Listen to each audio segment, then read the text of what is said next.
Iglesia Cristiana La Familia presenta un mensaje a la luz de la palabra. Con el pastor Bernardo Ríos. A continuación. Vamos a leer todos los versículos hasta el verso 28. Pero nada más vamos a leer el 1.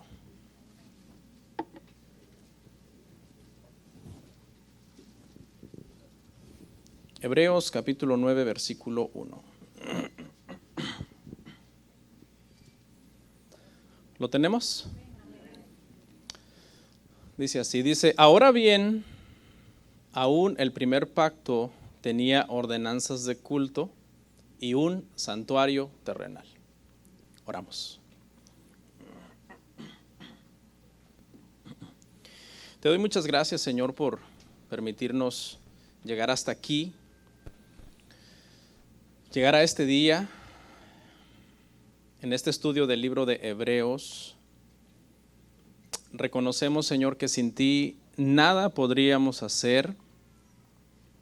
Así que el día de hoy, Padre, te ruego que me ayudes y que este sermón que vamos a ver sea de bendición para todos. En el nombre de Jesús, amén. Pueden sentarse, hermanos.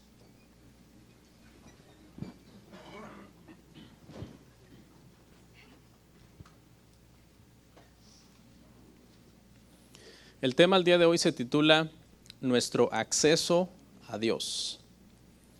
Nuestro acceso a Dios. ¿Podemos poner la lámina del tema? Bueno, el día de hoy, hermanos, es un sermón de esos que necesitamos estar atentos porque vamos a ver muchos versículos hasta el 28. Vamos a ver todo el capítulo si Dios lo permite. Y básicamente, hermanos, de lo que trata es que el autor de Hebreos nos va a dar una descripción gráfica del culto a Dios antes y después de Cristo. Cómo era el culto a Dios antes de Cristo y cómo debe de ser el culto a Dios ahora en Cristo. Básicamente, lo que va a hacer es describir físicamente el tabernáculo y describir también físicamente el oficio de los antiguos sacerdotes. Y el punto del autor, el punto central que vamos a ver poco a poco es que el autor dice que el culto que los humanos ofrecían a Dios antes de nuestro Señor Jesucristo era solamente una sombra del verdadero culto. ¿Cuál verdadero culto? El culto que vino a ofrecer Jesucristo a Dios. Eso es lo que vamos a estudiar el día de hoy.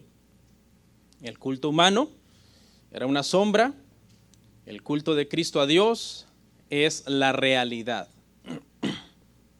Creo que vale la pena señalar o aclarar, hermanos, que durante todo este libro de Hebreos, el autor de Hebreos no está tratando de menospreciar al antiguo pacto o menospreciar el antiguo culto.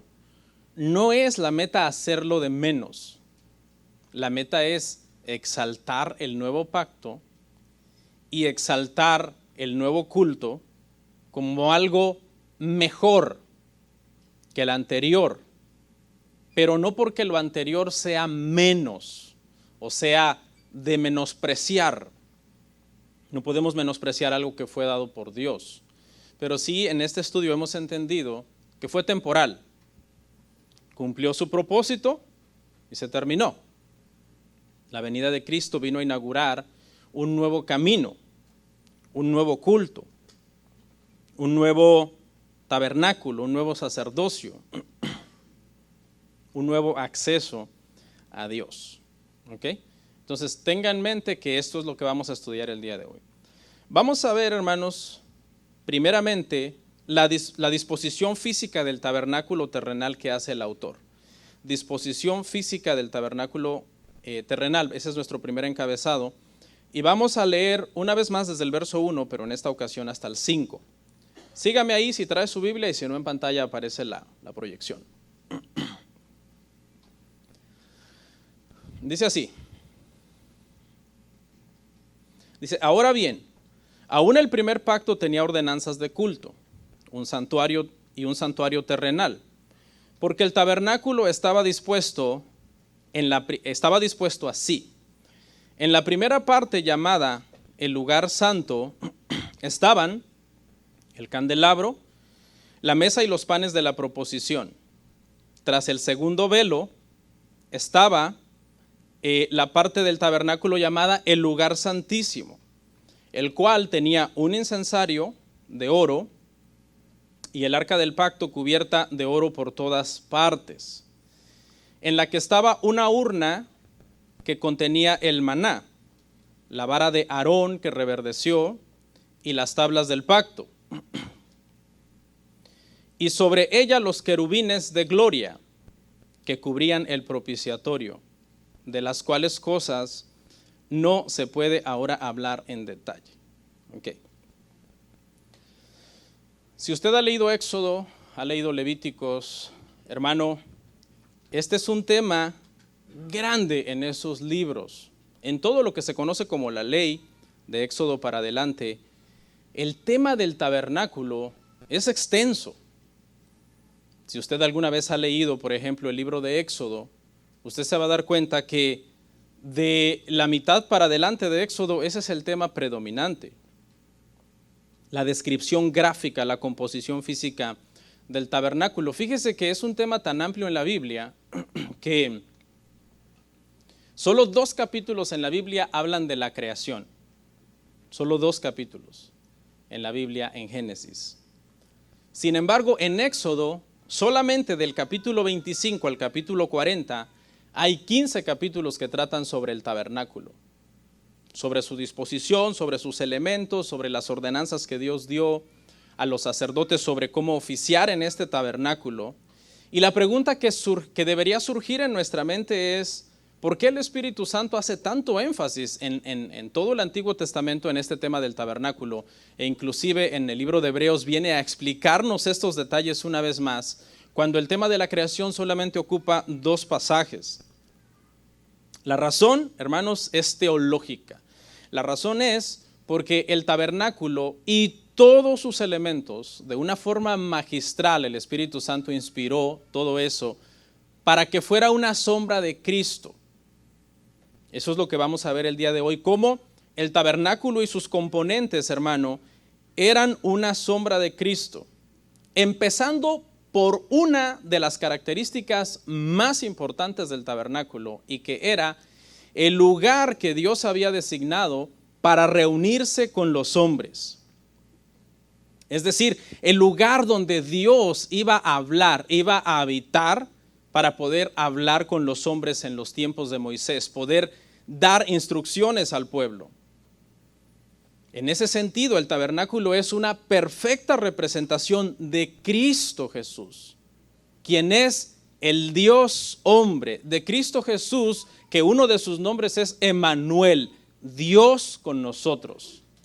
Entonces, esta es una de las razones, hermanos, por qué el tema del tabernáculo es tan amplio.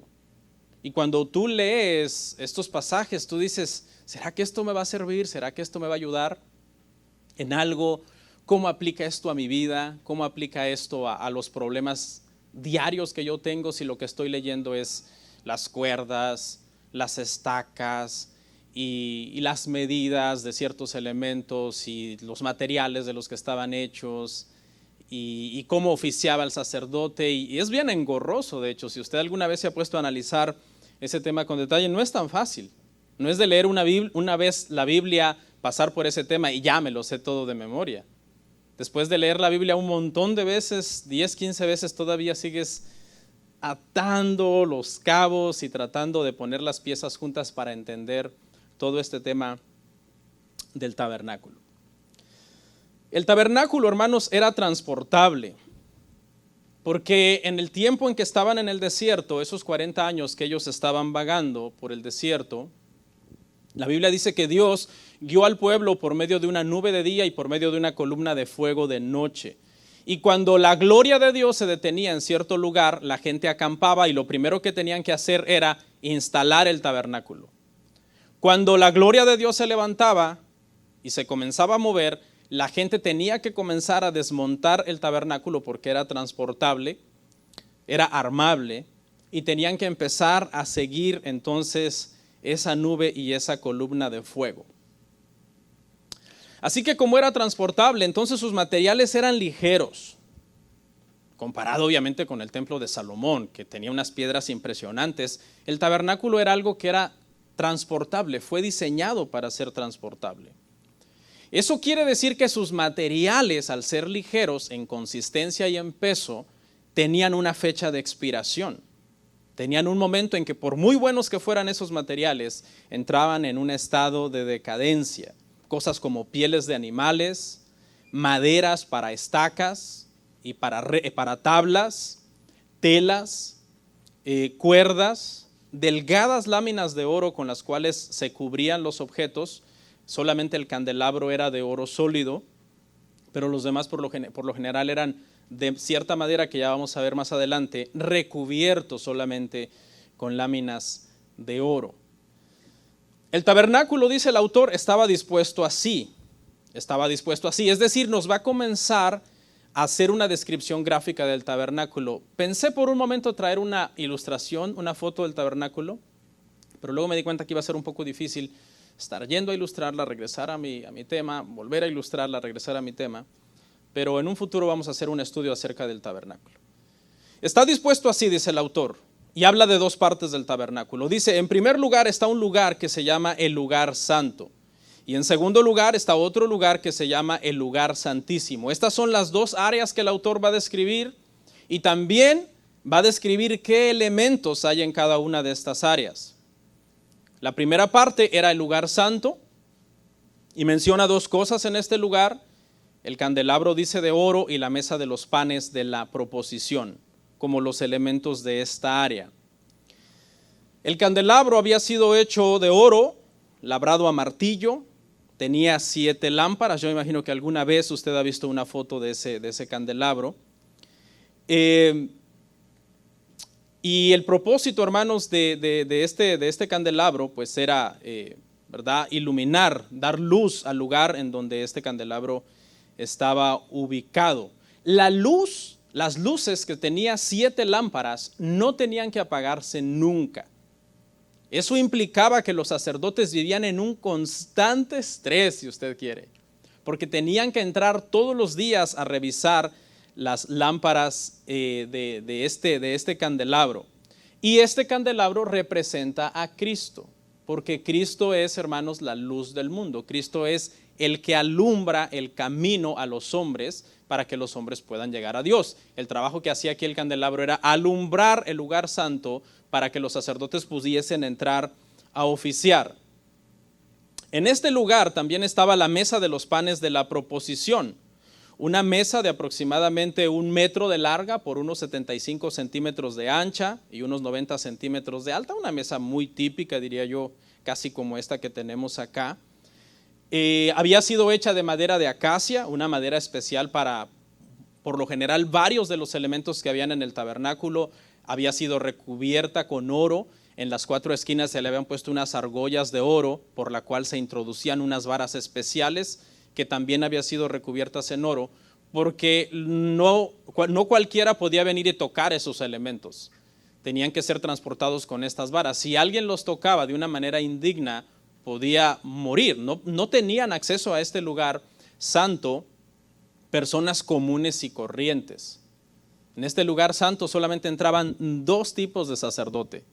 El sumo sacerdote, que todavía podía seguir avanzando, y los sacerdotes generales. Había varios otros sacerdotes que lo ayudaban al sumo sacerdote en este trabajo de estar vigilando constantemente las luces y de estar también cada semana, porque el propósito de esta mesa, que se llama la mesa de los panes de la proposición, era que cada sábado tenían que entrar los sacerdotes quitar los panes, unos panes que habían sido hechos de harina purísima, una harina especial, poner panes nuevos para una semana más, y entonces esos panes viejos que tenían una semana de viejos, los sacerdotes se los tenían que comer.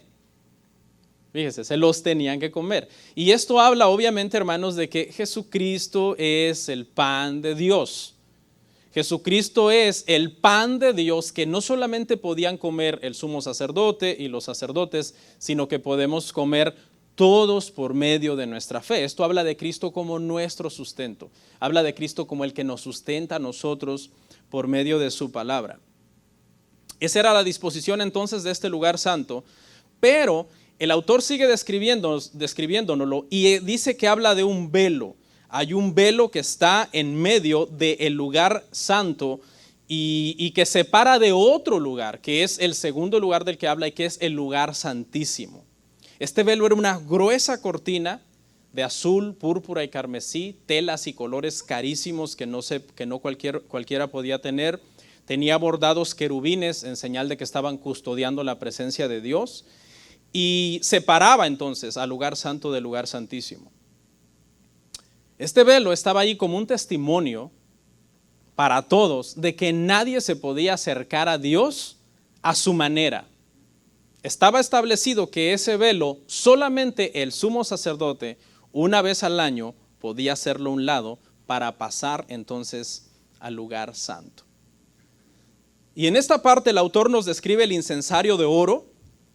Lo ubica aquí, aunque en realidad el incensario de oro está en el lugar santo, porque solamente hay un elemento en el lugar santísimo que es el arca del pacto.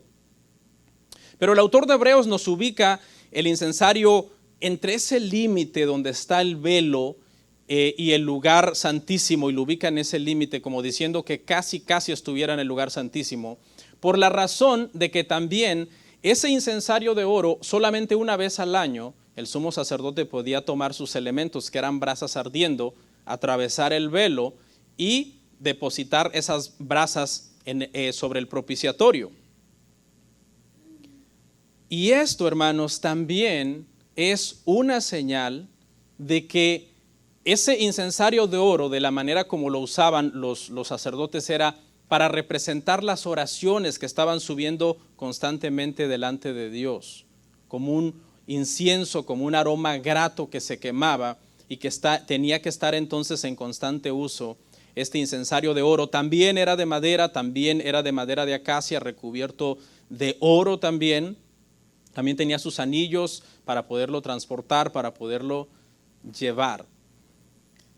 Y este incensario entonces representa a Cristo como nuestro intercesor. Cristo es el que ruega por nosotros, Cristo es el que intercede por nosotros, dice para siempre. Ese es el trabajo que está haciendo a la diestra del Padre. Y vamos viendo entonces, hermanos, cómo cada uno de estos elementos representa de una forma tan sublime el ministerio del Señor Jesucristo. De hecho, el mismo velo que separaba, al mismo tiempo también dijo el Señor que ese velo fue su cuerpo, que se rasgó en la cruz del Calvario, permitiendo entonces que ese velo ya no estuviera ahí espiritualmente hablando, como un recordatorio constante de que la gente no se podía acercar porque había un velo, sino más bien como un recordatorio constante que cuando estamos en Cristo nos podemos acercar al Padre por medio de su sacrificio. Y luego dice el autor, también está el arca del pacto. Este es el elemento más sagrado de todos los elementos que acabo de describir. Está en el lugar más sagrado del tabernáculo, que es el lugar santísimo, una especie de urna de madera de acacia bañada en oro por dentro y por fuera. Era algo muy especial porque representaba la presencia de Dios. Tenía una tapa especial que se llamaba propiciatorio. Sobre ese propiciatorio habían 2 querubines con las alas extendidas, tocando las puntas de las alas unos con otros, en señal de que estaban también custodiando la misma presencia de Dios. Esta palabra propiciar habla de que el sumo sacerdote entraba entonces una vez al año, derramaba la sangre del animal que se había sacrificado, especialmente en el día del perdón, para perdonar los pecados del pueblo. Y propiciación quiere decir entonces que la ira de Dios era aplacada en contra de estos pecadores. El Señor pasaba por alto entonces los pecados del pueblo por un año más. Sin embargo, las Escrituras dicen, hermanos, que Jesús es nuestra propiciación. Eso dice el Nuevo Testamento. Es decir, ahora la ira de Dios se aplaca a favor de los pecadores cuando los pecadores ponen su fe en Cristo Jesús. Pero Dios había dado una promesa muy hermosa acerca del propiciatorio, y Él había dicho que desde ese propiciatorio, lo puede leer en su casa, Éxodo 25:22, Él iba a hablar con los hombres, siendo señal entonces este lugar, esta arca de Jesucristo, porque es Jesucristo por medio del cual nosotros podemos hablar con Dios. Habían tres cosas dentro de esta urna, de esta caja. Dice que había otra urna pequeña que contenía maná. Usted debe de saber la historia del maná. Éxodo 16, la gente tenía hambre, el Señor les proveyó pan del cielo, que lo llamaron maná porque eso significa ¿y esto qué es? No entendían realmente qué era. Era una especie como de cereal, era algo muy delicioso que dice que sabía a miel. Y ese maná duró 40 años en el desierto. Todos esos 40 años que el pueblo vagó, el Señor lo sustentó con ese maná. Y cuando por fin llegaron a la tierra prometida, antes de cruzar el río Jordán, ese fue el último día que ellos vieron el maná, que había estado ahí, hermano, con ellos por todo ese tiempo, como una muestra de la fidelidad de Dios para su pueblo en medio del desierto. ¿Cuántos saben que Dios es fiel, hermano, con nosotros en medio del desierto? Y bueno, ¿y ese pan del cielo quién es? Jesús fue claro, Jesús dijo que Él era el verdadero pan del cielo en Juan capítulo 6. Dentro de esa urna también estaba la vara de Aarón que reverdeció. Esta era una especie de báculo. El asunto que menciona que reverdeció, usted se debe de acordar que es en referencia a aquella rebelión que inició Coré, Dotán y Abirán, tratando de decir, nosotros también queremos ser sacerdotes. Y el Señor dijo, tomen 12 varas, una de cada príncipe, y guárdenlas. Y la vara que reverdezca, esa es la tribu que yo he elegido para que sean mis sacerdotes. Hicieron eso, y cuando fueron a ver las varas, dice que la vara de Aarón había reverdecido, una vara seca. En poco tiempo le habían salido hojas, le había salido savia, y había no solamente dado flor, sino que había dado fruto. Hasta un almendro dice que tenía. Y también estaban las tablas del pacto. Estos eran los 10 mandamientos escritos en 2 tablas de piedra. Y todo esto entonces que el autor describe, hermanos, a lo mejor para los más nuevos en la fe no lo entienden, pero la belleza y el esplendor de este lugar y de estos elementos y el significado de cada uno de estos elementos es majestuoso. Pero solamente son sombra, dice el autor, porque eso es lo que él quiere demostrar aquí, de algo más majestuoso. ¿Y quién es ese? Ese es Cristo. Porque toda esta belleza que el autor está describiendo al final, en el clímax del sermón, al final va a decir, y era necesario que todo esto fuera quitado. Hay teorías conspirativas sobre estas cosas, dónde están, qué pasó con estas tablas de piedra, el arca del pacto. La verdad es que nadie lo sabe. Por ahí hay gente que hace documentales diciendo que el arca del pacto está en Etiopía. Y la verdad bíblica es que el Señor quitó todos estos elementos, desaparecieron por una razón, porque eran sombra, eran figura de una realidad. Y cuando esa realidad vino, no sabemos en realidad en qué invasión fue que por fin estos elementos se perdieron, pero estos elementos en realidad nadie los tiene físicamente. ¿Existieron físicamente un día? Sí, porque nosotros no creemos que este es un libro de mitos, sino que este es un libro de historia, que nos está relatando algo que fue real, que fue literal. Imagínense. Dice que en su momento el pueblo de Israel tenía tanta fe en el arca del pacto que hasta la llevaron a la guerra contra los filisteos, cosa que el Señor no les había mandado hacer, porque ese no era el propósito, y los filisteos más bien secuestraron el arca. Y el Señor, en la presencia de esa arca, dice que lo metieron en el templo de Dagón, el dios de los filisteos, y al otro día cuando los filisteos fueron al templo para ver qué había pasado con el arca, Dagón, un ídolo que ellos tenían, estaba postrado ante el arca. Como diciendo, este es el verdadero Dios, ¿no? Sabemos que estamos hablando de un ídolo inanimado, ¿no? No que tenía espíritu y se postró, sino que estaba tirado, fue derribado, ¿no? Derribado al suelo por el poder de Dios. Vamos a ver el segundo encabezado, operaciones de los sacerdotes antiguos. Entonces ya vimos una descripción del tabernáculo. Ahora vamos a ver cómo operaban los sacerdotes antiguos. Vamos a leer Hebreos 9, del 6 al 10. Hebreos 9, del 6 al 10. Y así, dispuestas estas cosas en la primera parte del tabernáculo, entran los sacerdotes continuamente para cumplir los oficios del culto. Pero en la segunda parte solo el sumo sacerdote una vez al año, no sin sangre, la cual ofrece por sí mismo y por los pecados de ignorancia del pueblo, dando el Espíritu Santo a entender que que aún no se había manifestado el camino al lugar santísimo, entre tanto que la primera parte del tabernáculo estuviese en pie, lo cual es símbolo para el tiempo presente, según el cual se presentan ofrendas y sacrificios que, escucha esto, que no pueden hacer perfecto en cuanto a la conciencia al que practica ese culto, ya que consiste solo de comidas y bebidas y de diversas abluciones y ordenanzas acerca de la carne, impuestas hasta el tiempo de reformar todas las cosas. Una vez que el autor describe físicamente el tabernáculo, ahora nos va a hablar de cómo es que operaban los sacerdotes en estas partes del tabernáculo. La primera parte, ya dijimos, podía entrar el sumo sacerdote y ¿quién más? Y todos los demás sacerdotes que oficiaban con él. Tenían que entrar a diario para ver que las lámparas del candelabro no estuvieran apagadas, estaba prohibido que se apagaran. Eran 7. No sé si en algún momento se apagaba una. Yo me puse a pensar cuando estaba haciendo este tema y el Señor contaba que la luz seguía prendida porque 6 estaban prendidas y el sacerdote tenía que prender la que se apagaba. No sé.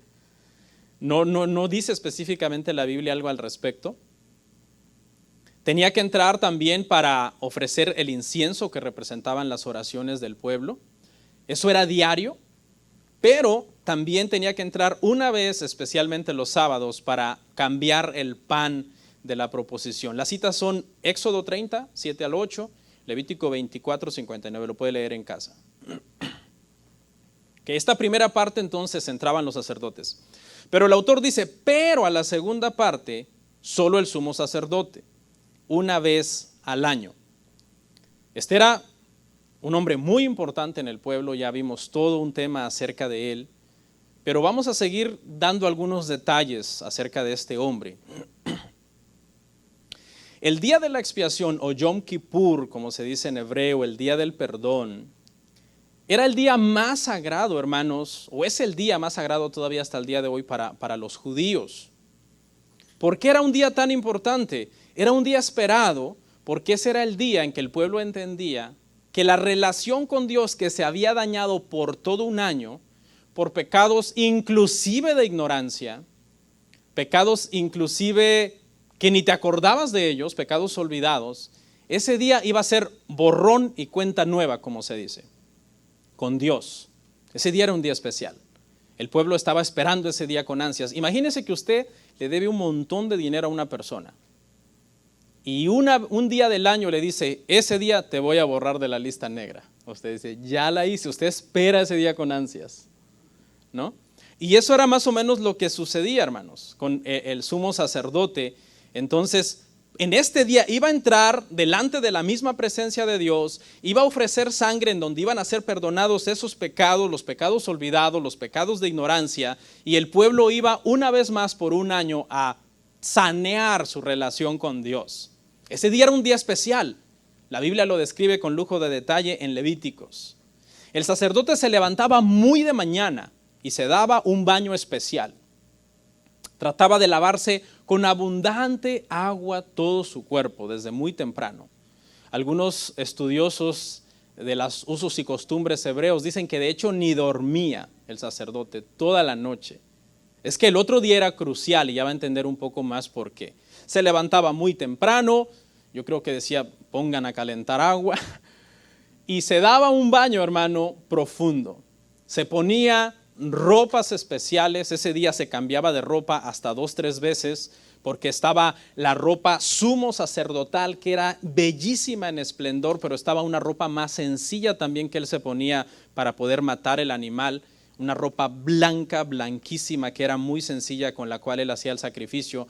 Pero también se ponía una ropa muy elaborada, que consistía de capas, de túnicas, de calzoncillos especiales, de ponerse las 12 piedras, un pectoral con 12 piedras, cada piedra representaba cada una de las 12 tribus de Israel, de llevar el Urim, de llevar el Tumín, de ponerse un sombrero especial llamado mitra, con una delgada lámina de oro en la frente que decía santidad al Señor.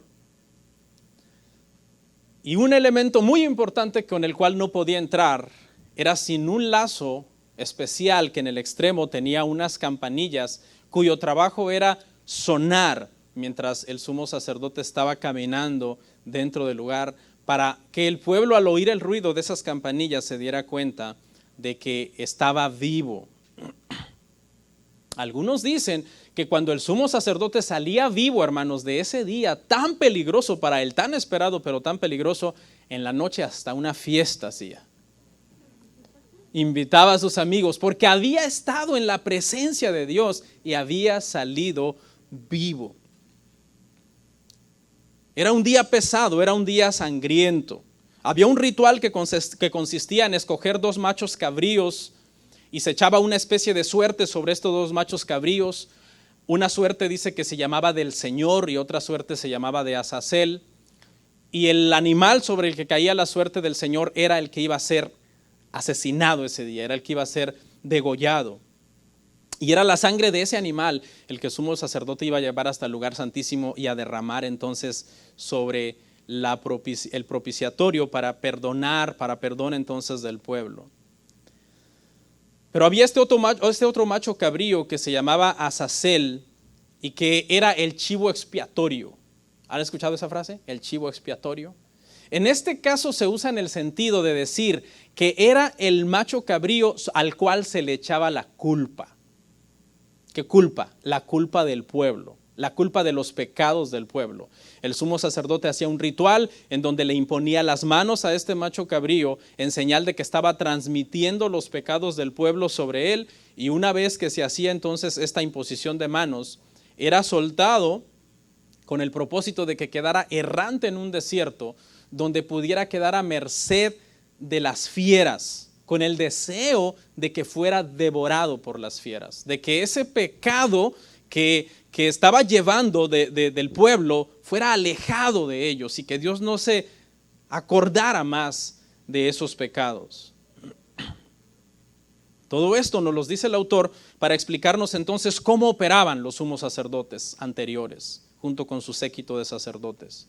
Pero el autor nos dice que todo esto es un reflejo difuso de un sacerdote más grande, de un sacrificio mayor, de un tabernáculo mejor.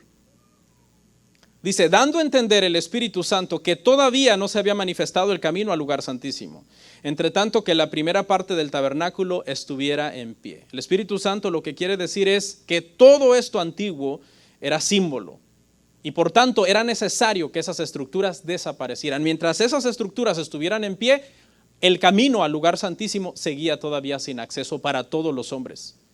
Porque mientras estuviera en pie, se entendía que había un culto, Dios había establecido un culto y que había que acercarse a Dios por medio de ese culto. El Espíritu Santo dice, no, eso no puede seguir en pie. Usted sabe que históricamente hablando, se cree que 5 años después de que se escribió el libro de Hebreos, Roma destruyó el templo. Porque aunque aquí, hermanos, el autor tiene en mente el tabernáculo, acuérdense que el tabernáculo ya no existe.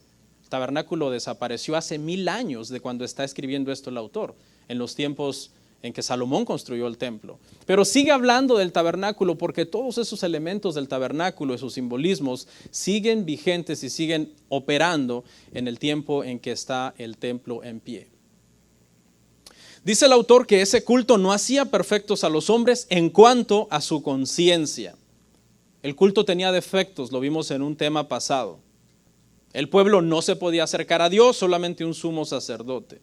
El perdón era temporal, solamente duraba 1 año. Inclusive se cree que había gente que temía que el chivo expiatorio fuera a volver. ¿Se imagina? Su conciencia los atormentaba, y si al otro día nos levantamos y Azazel volvió con los pecados y los trajo de vuelta. La conciencia del pecador seguía siendo culpable. ¿Por qué? Porque él no había estado delante de la presencia de Dios. Había sido un representante que había ofrecido sangre de los animales. ¿Por qué? Dice el autor, porque solo consistía en comidas, bebidas, abluciones y ordenanzas acerca de la carne, impuesta hasta el tiempo de reformar las cosas. Y ese tiempo fue cuando Cristo vino, y entonces todas estas sombras y figuras del tabernáculo se cumplieron en él, hermanos. Y en la cruz él dijo: consumado es. Terminó ese trabajo. Desde siempre Dios supo que era temporal este culto. ¿Quién no sabía que era temporal? Los israelitas. Ellos no sabían que era temporal. A ellos les cayó muy pesado tanto esta carta como la destrucción del templo. De hecho, siguen por ahí mitos que ya van a construir el templo otra vez, que ya van a construir. ¿Para qué? No necesitamos ningún templo. Nosotros, hermano, estamos en Cristo. Reconstruir un templo y reinstituir este culto sería casi como ir en contra de la obra que Cristo hizo, hermanos, en la cruz. Nosotros no estamos esperando ninguna reconstrucción de ningún templo ni la reinstitución de ningún sacerdocio levítico. Todas esas noticias son noticias amarillistas, y quizás si un día el pueblo hebreo o los judíos que no tienen a Cristo en su corazón lo hacen, eso no va a servir absolutamente para nada ni tiene ningún valor delante de Dios. ¿Entendemos eso? Si el plan de Dios, hermanos, hubiera sido que este culto fuera para siempre, ¿desde cuándo lo habría instituido? Desde el primer día de la creación lo habría instituido. ¿Y cuándo lo habría quitado? El último día de la creación lo habría quitado. Pero como el dato es que fuera temporal, ¿cuándo lo instituyó Dios? Miles de años después de la creación, en tiempos de Moisés. Ya habían habido muchas generaciones de hombres que habían vivido sin ese culto. ¿Y cuándo lo quitó? Miles de años antes que esta creación termine, porque desapareció hace 2000 años. Vemos que su lapso entonces es temporal. Este culto fue temporal. Ni comenzó en el día 1 de la creación, ni va a terminar en el último día de la creación, porque ya terminó. Porque el antiguo pacto en realidad, dice esta parte, que tenía un problema, y es que en realidad no arreglaba las cosas entre Dios y el hombre. No las arreglaba.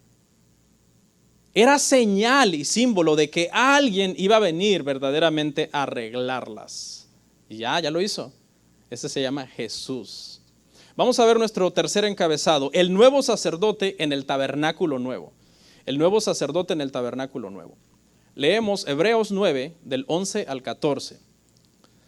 Pero estando ya presente Cristo, sumo sacerdote de los bienes venideros, por el más amplio y más perfecto tabernáculo, no hecho de manos, es decir, no de esta creación, y no por sangre de machos cabríos ni de becerros, sino por su propia sangre, entró una vez para siempre en el lugar santísimo, habiendo obtenido eterna redención, porque si la sangre de los toros y de los machos cabríos y las cenizas de la becerra rociada a los inmundos santifican para la purificación de la carne, cuánto más la sangre de Cristo, el cual mediante el Espíritu Eterno se ofreció a sí mismo sin mancha a Dios, limpiará vuestras conciencias de obras muertas para que sirváis al Dios vivo. Lo último es toda una pregunta. Y hace una comparación entre esa purificación de la carne, que ya le voy a explicar a qué se refiere, y la verdadera purificación. Esa expresión, la purificación de la carne que hacían esos sacrificios, se refiere a lo temporal que era, a lo externo que era. Vamos a ver si lo comentamos ahorita brevemente. Repito aquí entonces algo, hermano. Suena el autor como despreciativo, ¿no? Como diciendo, por favor, ¿cómo? Eso no servía. No, el autor no está diciendo eso. El autor lo que está diciendo es que sirvió a su propósito, pero ya terminó. No está tratando de burlarse del tabernáculo que erigió Moisés en Éxodo, capítulo 40, me parece, cuando por fin lo erigen y la presencia de Dios desciende, ahí termina Éxodo. No está tratando de decir eso. Lo que les está tratando de decir es, estamos bajo un nuevo sacerdote en un tabernáculo mejor. Sí, es cierto, el El simbolismo era glorioso, pero por favor, era solo una carpa, ¿ok? Era solo una carpa, era transportable. Y sí, Aarón se miraba majestuoso cuando se ponía su mitra de oro y sus ropas esplendorosas y wow, blanquísimo, purísimo, pero era solo un hombre. Allá hizo un becerro de oro, allá también en Éxodo. No, nosotros estamos en un tabernáculo no hecho de cosas perecederas. Y tenemos un sumo sacerdote que es el Dios hombre, que está oficiando en el tabernáculo verdadero, hecho por Dios mismo. Dice, de materiales no perecederos. El Espíritu Santo no nos dice más, no podemos decir que los materiales de los que está hecho el lugar donde Dios está es esto, aquello. Simplemente dice materiales no perecederos comparados con todas esas telas, con todas esas pieles que seguramente en los 1000 años que duró el tabernáculo tuvieron que reemplazar. Seguramente un levita vino y le dijo a Aarón, mira que las pieles de tejones están pelándose ya. Tenemos que matar otros tejones para seguir recubriendo esta carpa. Y las telas y las maderas, inclusive las estacas que se sembraban alrededor del tabernáculo y las cuerdas, todo eso era perecedero. Le dice, si la sangre de los machos cabríos o de las becerras que santifican para la purificación de la carne. ¿Qué quiere decir esto? Esto quiere decir que todo ese sacrificio anterior simbolizaba externamente la purificación del pecado, pero no tenía un efecto interno en los corazones de las personas. Limpiaba el cuerpo, simbólicamente hablando, pero no convertía el corazón. Y en el nuevo culto se empieza de adentro hacia afuera. El Señor viene a habitar en nuestros corazones y entonces comienza una conversión interna y una transformación interna que se va reflejando hacia todo lo externo. ¿Por qué? Porque los animales ni siquiera querían morir en el lugar del pecador. Los animales no iban voluntariamente. Los animales iban obligados al sacrificio. Ese momento era un momento de angustia para esos animales. Cristo entregó su vida voluntariamente en la cruz. Nadie me quita mi vida, dijo, sino que yo la pongo voluntariamente. Tengo poder para ponerla y tengo poder también para volverla a tomar. Los animales eran elegidos por los hombres. Cristo fue elegido por Dios. Los animales es cierto que eran sin defectos, pero no perfectos. Cristo era sin defecto, pero porque era perfecto. Entonces ese culto tenía sus limitaciones, pero el nuevo culto, el nuevo sacerdote en el nuevo tabernáculo hecho por las manos de Dios de materiales no perecederos, su sangre que de verdad limpia la conciencia de los hombres, no que solamente es un simbolismo externo de que hay un perdón un año más. Este es el verdadero culto, la verdadera realidad. Punto que sigue, no hay perdón sin sangre. Son varios versos, pero los vamos a terminar rápido. Hoy tenemos Santa Cena. No hay perdón sin sangre. Vamos a leer Hebreos 9 del 15 al 22. Hebreos 9 del 15 al 22. Así que, por eso es mediador de un nuevo pacto, para que, interviniendo muerte para la remisión de las transgresiones que había bajo el primer pacto, los llamados reciban la promesa de la herencia eterna, porque donde hay testamento es necesario que intervenga muerte del testador. Porque el testamento con la muerte se confirma, pues no es válido entre tanto que el testador vive, de donde ni aún el primer pacto fue instituido sin sangre. Porque habiendo anunciado Moisés todos los mandamientos de la ley y a todo el pueblo, tomó la sangre de los becerros y de los machos cabríos con agua, lana escarlata e hisopo, y roció el mismo libro y también a todo el pueblo, diciendo, esta es la sangre del pacto que Dios os ha mandado. Y además de esto, roció también con la sangre el tabernáculo y todos los vasos del ministerio. Y así todo es purificado según la ley, casi todo es purificado según la ley, con sangre y sin derramamiento de sangre no se hace remisión. La mitad de este pasaje ya lo analizamos en la parte de un nuevo pacto, el tema anterior del domingo pasado. Pero vamos a recapitular rapidito. Por ejemplo, dijimos que los pactos son ratificados con sangre. ¿Ok? Dijimos que un pacto es la forma que Dios ha establecido de relacionarse con los hombres. Dijimos que nosotros estamos bajo un nuevo pacto. Este nuevo pacto fue ratificado con la sangre de Cristo, a diferencia de todos los animales que se mataron antiguamente para ratificar el pacto que Dios había hecho con Moisés, el pacto de las obras.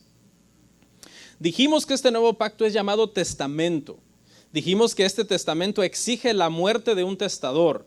Dijimos que ese testador es Jesús. Y dijimos que su muerte hace beneficiarios entonces o herederos de lo que él estipuló en ese testamento a todos los que creen en él. ¿Ok? Eso es el resumen de la primera parte de esos versos que habla del nuevo pacto. Y dice, pero hay una parte que quiero analizar que dice, casi todo es purificado según la ley con sangre, y sin derramamiento de sangre no se hace remisión. ¿Ok? Y el contraste es entre la sangre de aquellos animales que realmente ni purificaban la conciencia, que era un simbolismo externo de la carne, y la sangre de Cristo, que es la verdadera redención. Ahora, quiero comentar algo aquí, hermanos, de la sangre de Cristo, porque mucha gente entiende que lo que nos salvó a las personas, y yo creo que alguien tal vez no va a entender esto porque a veces tenemos temas tan arraigados, pero lo que nos salvó a nosotros no fue en sí el elemento de la sangre, o sea, no fueron las plaquetas, la hemoglobina, los linfocitos, los glóbulos rojos, los glóbulos blancos, no fue el elemento en sí. En la Biblia se utiliza, especialmente en el Nuevo Testamento, cuando se habla de la sangre de Cristo, se utiliza como símbolo de su muerte, ¿sí? Es una figura retórica, se me va el nombre ahorita, pero quiere decir que por una parte se está hablando de un todo, sinécdoque me parece que es. Y eso es, sinécdoque, ok. Y eso es, hermanos, lo que es aquí. La sangre de Cristo está hablando de su muerte. Y alguien dirá, ¿y qué tiene de importante esto? Bueno, es muy importante, porque hay gente que cree que la sangre de Cristo entonces es como una pócima mágica que yo puedo invocar y que con la cual yo puedo ungir mi casa y ungir mi carro y ungir mis niños. No, eso no es así. ¿Ok? Cuando hablamos de la sangre de Cristo, hablamos de que hemos sido beneficiados en su muerte. ¿Y cómo hemos sido beneficiados en su muerte? Hemos sido beneficiados por medio de nuestra fe. Es precisamente lo que vamos a hacer el día de hoy, comer simbólicamente el cuerpo de Cristo y beber simbólicamente la sangre de Cristo. Por medio de su muerte, nosotros, y por medio de la fe, nosotros podemos ser salvos y somos beneficiados de esa manera. El perdón es costoso. Sí, ve todo lo que hacía Moisés en lo que leímos. Moisés mataba animales y rociaba al pueblo con sangre. No sé usted, pero a mí no me gustaría mucho. Yo entiendo que así era el culto, ¿no? Pero ni cuando era católico me gustaba que me echaran agua bendita. No, ve que sacan una cosa y te hacen así. Pues ahora imagínese sangre, ¿no? Y dice que también los elementos del tabernáculo, o sea que la sangre, usted sabe, se descompone, huele mal, había que hacer aseo, había que limpiar todo. Era todo un proceso, hermanos, tan engorroso, y nosotros ya no tenemos que estar haciendo todo eso. Porque no es literalmente que nosotros tenemos que estarnos aplicando la sangre de Cristo a nosotros, no. Es por medio de creer en su vida, en su ministerio, en su muerte, en su resurrección, que nosotros somos salvos. Le hago una pregunta. ¿De qué sirve que un incrédulo diga, me cubro con la sangre de Cristo? No sirve absolutamente de nada. ¿Por qué? Porque la verdadera sangre, que es su muerte, no lo está beneficiando en nada porque él no cree. ¿Está conmigo? Inclusive un cristiano no debe de hacer esas brujerías también. Mucha gente dice, uno de los argumentos de los ateos es, ¿cómo un Dios tan sabio, tan todopoderoso, no pensó en otra forma de perdonarnos más que matar a su hijo? ¿Por qué si es tan sabio no dijo, ok, los voy a salvar de otro modo? Y la razón es porque Dios, aparte, hermano, de ser bueno, Dios también es ¿qué? Justo y santo. Y Él no puede tener por inocente al culpable. Entonces por eso es que vino la doctrina de la justificación, que es que el Señor nos perdonó, pero no nos perdonó así. ¿Saben qué? Yo soy muy bueno y muy sabio, los perdono así nada más, no pasa nada, tranquilo, están perdonados. No, derramó toda su ira sobre su Hijo, porque Él llevó nuestros pecados. Y así es como nosotros por medio de nuestra fe somos perdonados. Y eso hace entonces dos cosas, dice la Biblia, que Dios sea justo y el que justifica al culpable. ¿Ok? Él es justo y el que justifica al culpable, porque nuestro perdón, hermano, era el perdón más grande de la historia. El perdón más grande de la historia es el perdón que se da a alguien que viene a Dios, y por lo tanto el precio era muy alto. Para que ese perdón fuera obtenido, el Hijo de Dios tuvo que ir a la cruz del Calvario. Y por último, hermanos, la purificación final. La purificación final. Leemos del verso 23 al 28. La purificación final, Hebreos 9, 23 al 28. Fue pues necesario que las figuras de las cosas celestiales fuesen purificadas así, pero las cosas celestiales mismas con mejores sacrificios que estos. Porque no entró Cristo en el santuario hecho de mano, figura del verdadero, sino en el cielo mismo para presentarse ahora por nosotros ante Dios. Y no para ofrecerse muchas veces, como entra el sumo sacerdote en el lugar santísimo, cada año con sangre ajena. De otra manera le hubiera sido necesario padecer muchas veces desde el principio del mundo. Pero ahora en la consumación de los siglos se presentó una vez y para siempre por el sacrificio de sí mismo para quitar de en medio el pecado. Y de la manera que está establecido para los hombres que mueran una sola vez y después de esto el juicio. Así también Cristo fue ofrecido una sola vez para llevar los pecados de muchos y aparecer por segunda vez sin relación con el pecado para salvar a los que en él esperan. Dice que se presentó el sacrificio de Cristo como una sola vez y para siempre. Y esto es bien importante porque esto quiere decir que fue el único sacrificio eficaz. Porque dice el autor de Hebreos está diciendo esto: si el sacrificio de Cristo no fuera eficaz, hubiera sido necesario que se le estuviera sacrificando desde el día 1. Desde el día 1 se le tuvo que haber sacrificado por los pecados de Adán y Eva. En el día 2, en el día 3, todos los días se le tuvo que haber estado sacrificando para que cubriera los pecados de esas personas ese día. Y hasta el último día de esta era tenía que ser sacrificado para que por muchos sacrificios de él, entonces todos pudieran alcanzar el perdón. El autor de Hebreos dice no. Y primera de Pedro 1, 19, 20 nos responde por qué. Porque dice que desde la perspectiva de Dios, desde la perspectiva humana, hermano, Jesucristo fue crucificado hace 2000 años en Israel. Pero desde la perspectiva de Dios, dice primera de Pedro 1, 19 al 20, que Jesucristo ya había sido crucificado desde antes de la fundación del mundo. Eso no quiere decir que ya había sucedido literalmente, no, sino que en la mente de Dios ya había sucedido, pero se efectuó en el tiempo. ¿Ok? Se efectuó en el tiempo, hace 2000 años sucedió. Pero lo que esto quiere decir, hermanos, es entonces que ¿por qué fue una sola vez? Porque uno era suficiente. ¿Y cubría a quiénes? A todos, desde el principio, desde antes de la fundación del mundo, hasta el último día de la eternidad. ¿A todos quiénes? A todos los que creen. Para quitar de en medio el pecado. Dice que este sacrificio de Cristo fue para quitar de en medio el pecado. ¿Qué quiere decir esto? ¿Ya no existe el pecado? No, el pecado sí existe todavía. De hecho, usted si no se cuida puede pecar. Y aunque se cuide, va a pecar. Porque no somos perfectos, pero cuídese de todos modos. ¿Qué quiere decir esto? Esto quiere decir, hermanos, ¿qué quiere decir quitó el pecado para siempre? Quiere decir que una vez que alguien viene a Cristo, la ira de Dios es aplacada para siempre en contra de esa persona. Quitó los efectos del pecado. Esa persona cuando muera no va a ir a un lugar de perdición, sino a un lugar de salvación. Y estableció que el hombre muera y tenga un juicio. Y el contraste es entre los hombres que mueren y tienen un juicio, y entre Cristo que muere y viene a juzgar. Él no es un hombre como los demás. Dice, todos mueren y hay un juicio. Él muere, va, llega delante del Padre, está oficiando allá por nosotros y vuelve por segunda vez para salvar a todos los que en él esperan. Él no es un hombre como los demás que vamos a morir y vamos a estar entonces en un juicio. Cristo aparecerá por segunda vez. Hay tres cosas que hace el autor en este pasaje. Nos ubica a Cristo en la cruz, en la tierra. Nos lo ubica en la tierra, en la cruz, siendo el sacrificio, el Cordero de Dios que quita el pecado del mundo. Luego nos dice que entró delante de la presencia de Dios y que está delante de la presencia de Dios. Y luego para terminar nos dice que viene por segunda vez para salvar a todos los que en él esperan.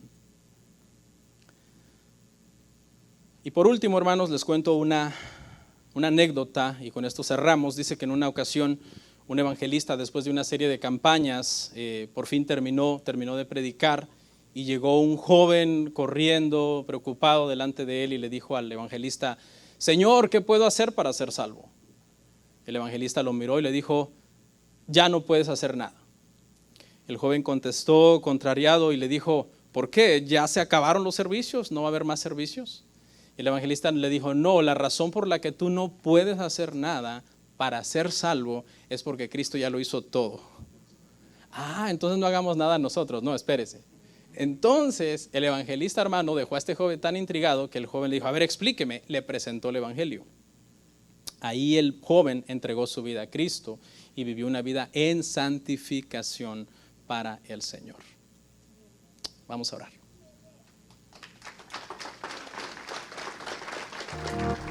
Comparte, suscríbete, dale like. Gracias por tu sintonía. Hasta la próxima. Bendiciones.